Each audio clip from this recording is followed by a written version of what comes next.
What I consider to be football royalty is joining us in the trenches with Dave Lapham, brought to you by First Star Logistics. So you made a very, very wise decision to join us because Phil Simms talks football with us, and specifically the Cincinnati Bengals in the last couple of football games of the season, the Kansas City Chiefs game, review and talk about that, the Cleveland Browns football game, the upcoming game, how that might turn out, and what he projects to be the case in the offseason here a little bit for the Cincinnati Bengals. We'll get into that, how he approached the offseason when he was a player. Good stuff from Phil Simms. You'll enjoy.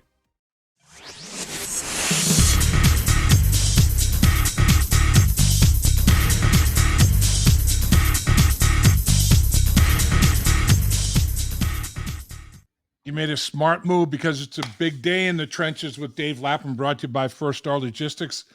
In our outstanding studios, as always, because we have the man, the legend, Phil Simms. I'll tell you what, Pro Bowl quarterback, New York Giants Hall of Famer, broadcaster extraordinaire. You see him on CBS and all kinds of other venues. He is the man. He is Phil Simms. We really appreciate your time, sir. Hey, Dave, always good to be on you. I can't believe we went the whole year and didn't get together. We tried. But, certain things come up. It's amazing. Like CBS wants me to really work for my money. I hear that, Coach. I hear that. I'm like you. I get a little neurotic at times. And so I get up during the middle of the night. My wife goes, "What are you doing?" I said, "I just thought of something. I got to write it down." And I hear and I put it in my bathroom. So the next morning I go, "Ooh, that's a good note. I'm glad I wrote it down." It's terrible. But it's all good. That's great. That's good stuff. All right. So give me your take, on the Cincinnati Bengals. Obviously, there were very high expectations. Joe Burrow pulls his calf. I mean, in training camp, second day of training camp, and comes back to start the regular season, but he can't even really move. I mean, he's in the shotgun and they're so limited with what they do. And they opened up with the Cleveland Browns, ironically, and got smoked 24-3, and it wasn't even that close. The Bengals had like 140 yards offense total in that football game.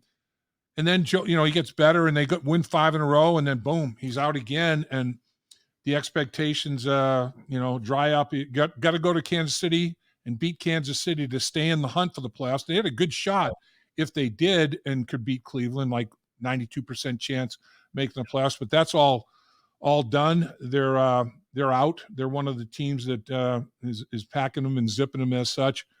What did you think when you took a look at that Bengals-Kansas City Chiefs game? What struck you first, Phil? Well, Dave, let me go back to this. You're in training camp. Joe Burrow hurts his calf. Yep. And we know, you and I were talking about it last night, how close the NFL season is. There's just so little room for error.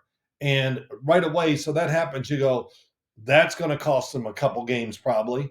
So there you are. You start behind everything almost right away, which, catching up is hard too, because you can play really well, as you know, as an ex-player, and it goes, and you still can lose games when you do your best, or play a game where you think you should win and somehow you lose it, which happens, to every team every single year. But watching the Kansas City game, we got about 10 games going on at once up there. Right. So I'm watching it and I go, is that Cincinnati's opening drive? And it was. And I just went, oh my gosh, the Kansas City Chiefs, look, we talked about them a lot in the pregame and everything like that. So it was a great start. But, the Chiefs were up against it too. And after their performance against the Raiders, you're getting them emotionally, physically, game planning, all that stuff was big for them. Yeah. And that's kind of what I saw. Just a team that maybe had slight edge over the Bengals, but it's not big, that's for sure. And they found a way to pull it out. Kansas City actually ran the ball. Isaiah Pacheco, and that, so, that kind of tells you that I think they kind of went back and saw the mistakes they were making in some of the games before that, and they were going to correct it by being more patient with the run game, and I don't think the Bengals handled it well as the game went along. Yeah, the Bengals decided they were going to try to run the ball and ran it 24 times in the first half, the most ever by Zach Taylor in a half of a football game. And it was working. Like you said, they wanted a 15-play drive on the opening drive. They had Patrick Mahomes a little frustrated, sitting on the sideline. That's the best defense, is to keep him off the football field. And then in the third quarter, the 4th and 1, and it doesn't and it doesn't go in the Bengals' favor. And from that point forward, I mean, they ran 19 snaps for 36 yards the rest of the game. They ran 15 in the fourth quarter for 11 yards. I mean, it just all the air came out of the balloon, and that is a tough thing. But you have to bounce back. I mean, it's hard. It's easier said than done, but you got to, right? Well, first off, tell me the score of the game when they went for it on fourth down. And what was the score then? At that point, it was a 4-point game. Okay. It's always, and I watch games. No, it was a 6-point game at that point. It was a 6-point game at that point. Let me make sure. Yeah. Let me double check that. Well, yeah, my thought is just that, I love taking points. Yep. So running the football, what does it do for offensive linemen? Cool. Just the attempts. You get tired. I just can't imagine you can tell me more than I can. Backpedaling and trying to use your hands to stop a 320-pound pass rushing full. No doubt. And I actually saw corrections, Dave, with the Kansas City Chiefs. The fact that they were a little more patient with the run and gave their tackles a break. And Patrick Mahomes, unfortunately for Cincinnati, played a little more with patience and decision making. It still wasn't up to his standards, but it was kind of good enough to keep him in position where they didn't have to just let it go. And the pass rush of Cincy was just going to dominate the game. So, that's what happens when you get in those situations. And, the Bengals, they're a passing football team. Can they line up and just overpower the other team when they need to in a moment like that? I think that would be the big question. Yeah. So it was 4th and 1 at the 6-yard line, 17-13 football game at that point. And the Kansas City Chiefs, Spags does a great job. He runs a goal line package at the 6-yard line. He brings it out deeper, and he basically has his defensive lineman out charge on both sides and filled the middle linebacker, and it hadn't shown any of that stuff at the so it blew the play up. I mean, it was a 2 or 3 yard loss on the play. And it was like, oh man, that was a killer. Like you said, take the points, Phil. I might be old school, but my first head coach was Paul Brown, and that when you said take the points, that was echoed in my ear. Paul Brown would always say, take the points. There's still a lot to do that. Not as many as we think, and I understand it. But we're talking about the Kansas City Chiefs too. Yeah, just mentally for the offense and the coaches being down. A touch. You have to score a touchdown to win or kick a field goal to win. That is a huge difference. Yeah. What and I know, and two, Kansas City. With Steve Spagnuolo's defensive coordinator, I don't trust nothing. And when it comes to what he's going to do, everybody's going to be up there. He's daring you to throw the football. Yeah. And of course, you said it too. They showed you a defense that you hadn't seen much from them during the year, which, man, he's got a big bag of tricks, Steve Spagnuolo. And, I'll give them credit. It's a good job. But we're talking about some really big, good defensive linemen over there, speed at linebacker, like you said, they parted the way for them to come in and make the tackle, and those guys can fly. They definitely have that in their bag as far as play calls. So I'm interested in your take on Jake Browning, Phil. I mean, you're a great quarterback. I mean, absolutely phenomenal. Jake Browning has got a 3-3 record now as a starter, and Spagnuolo came up to Jake Browning after the game and congratulated him and said, son, you're playing some great football now. Keep it up. And Chris Jones did the same thing. Like, man, keep playing the way you're playing. So when you get opposing coaches and coordinators and players doing that to you, like I'm sure that happened to you in your career during the football season, how big is that? How big of a boost is that for a quarterback? It validates everything you want in your mind. And of course, I think it puts you at ease, makes you feel better. Of course, I think Jake Browning, what he did was really well. People, as soon as they lose, they didn't have Joe Burrow. Well, Jake Browning, he did an awesome job. I was really happy for him. I remember standing on the field last year before the game, in the championship game, and stood right behind him and Joe Burrow and watched him throw. And I said, damn, this Jake Browning can throw. Mm-hmm. I was kind of caught off guard. And mm-hmm. I forgot what coach was standing next to me. He goes, "Yeah, this is every day." And Huh. but what he did is he validated himself for the Bengals. And if it had fell apart, they would have gone out and got another quarterback to back up Joe Burrow next year. But also down the line somewhere, maybe he can make more money. Will a starting job ever open up for him? I don't know. Yeah. It won't this coming year or that's tough to say. But he did a tremendous job. Controlled the football really well. Played tough as hell. And I loved what he said after the Jacksonville game in the interview, that he just learned to really be calm, never get too excited. And he said a few things that were really cool. And then he says, and I learned that from Joe Burrow. And I just sit there and myself sitting there watching the game started thinking, oh man, it's so true. Just be in this zone all the time and just not show emotion and play that way is a great thing for court. You don't even hear the crowd. You're so into it. And when you can do that and when it happens that way, you're on the right track. Phil, you amaze me, man, because you're pulling something out of reading material that you did with Jake Brown, and you do that for all 32 teams. How do you remember all that stuff, man? You got an unbelievable memory, Phil Sims. You're a talented dude, bro. I'm telling you. Hey, man, Dave, I got to write it down 5 times like I'm in grade school still. Okay, what did I write about the Chiefs the other day? God, I know it was good. Let me go look again. Holy Christ, why could I forget that?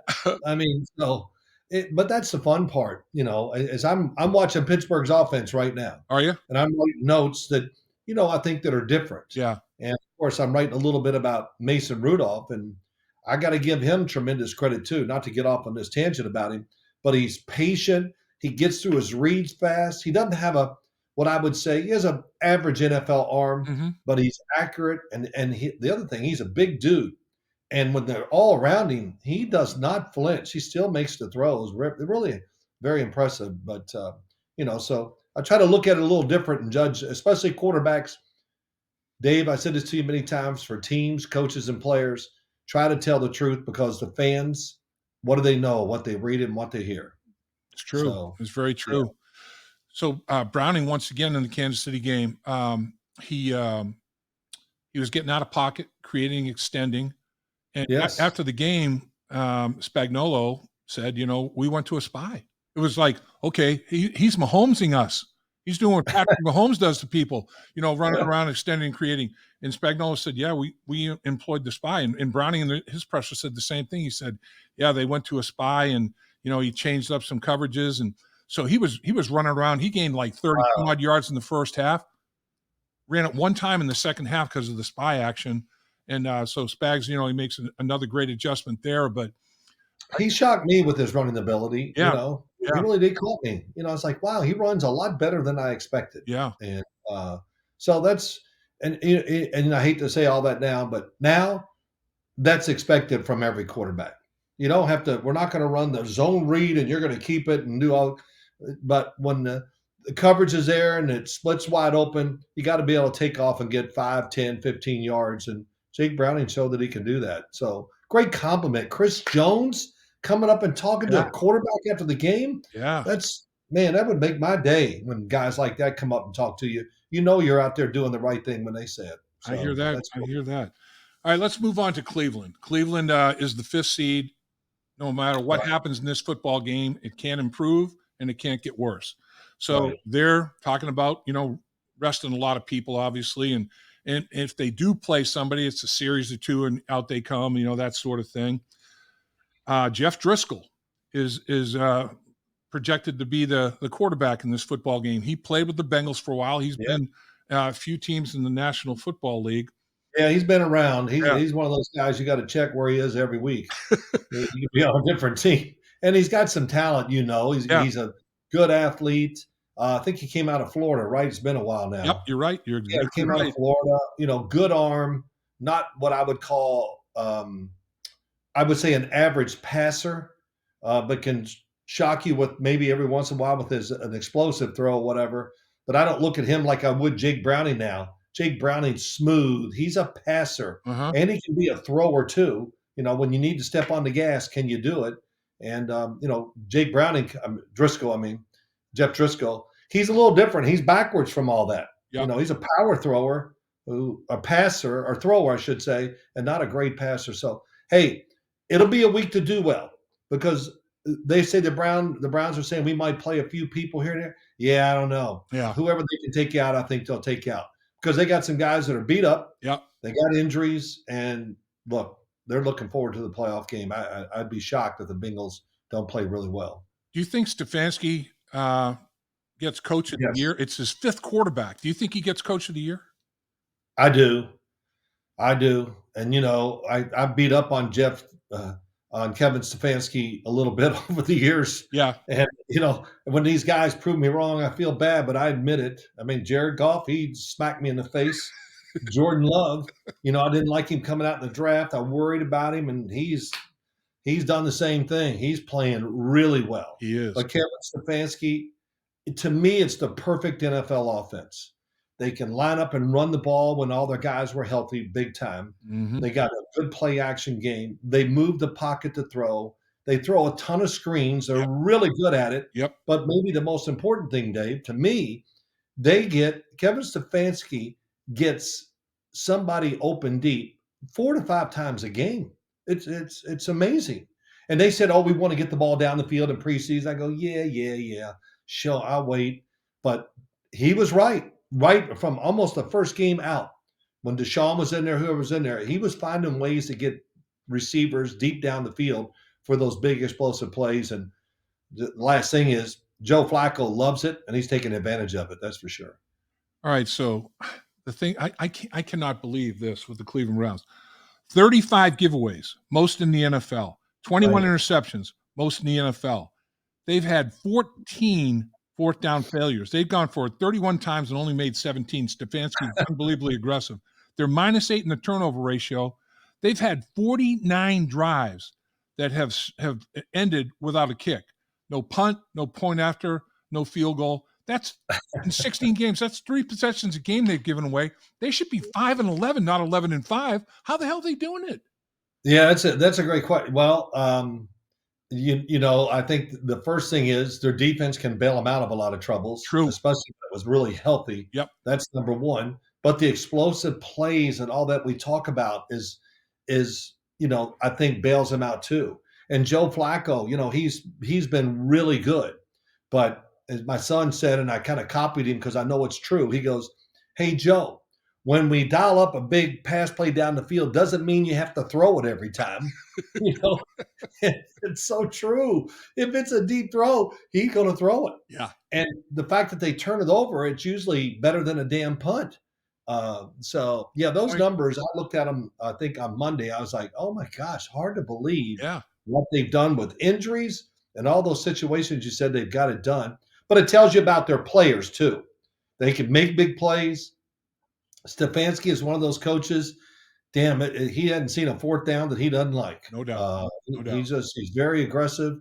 And I never thought of him that way when he was coaching, up in Minnesota. And I thought he was conservative, and he has proven. I'm sure a lot of people are talking in their ear too, right, Dave? They get the analytics, and they got probably a whole damn room full up there in the top looking at the game, telling you what to do. Right. So I'm sure that has a little to do with it. But he doesn't seem to flinch on the sidelines when it comes to making these fourth down calls.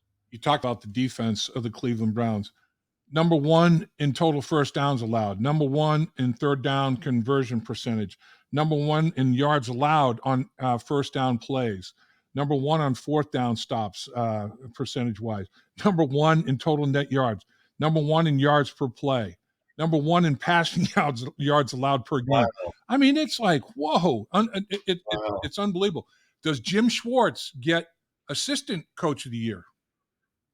I haven't really thought about that, but right off the top of my head, why not? Yeah. I mean, those numbers are unbelievable. Yes, they do have it at all levels. There's no doubt. I think it's the best secondary when healthy in the NFL, and I couldn't even tell you who's number 2. Yeah. I mean, they can cover, and they're not afraid to play man-to-man, and they can blitz. And, of course, they got one of the best pass rushers in the NFL too, which, when you can hit the opposing quarterback, that's always a big deal. Yep. And Myles Garrett's been fighting it too. It's amazing. The NFL, maybe I'm asked not to get off target here, but it seems like injuries have been more of a factor in a part of the game this year than ever before.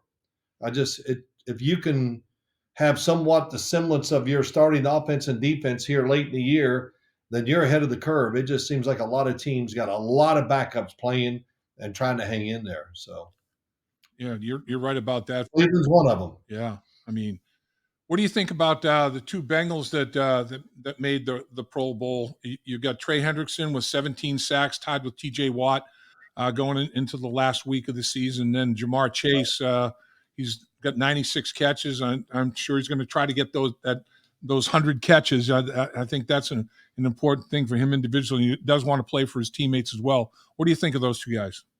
I think Trey Hendrickson's a star that nobody talks about. Yep. He just goes unnoticed and down there. He really does. And I watch him. I think this past week, he had a sack this past week, right? He did, yes, sir. Yeah. Yeah, and I just look at, and he kind of looks, just me, when I see him now, I go, man, he looks bigger than he was in the past years.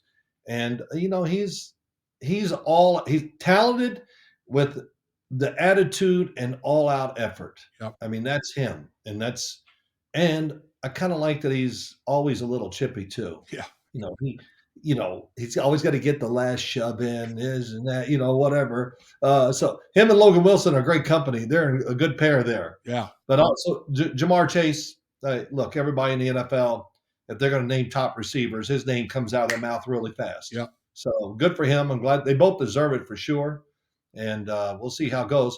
My big question is to you, T. Higgins. Yeah. What's going to go on? He's had some great moments this year. He has.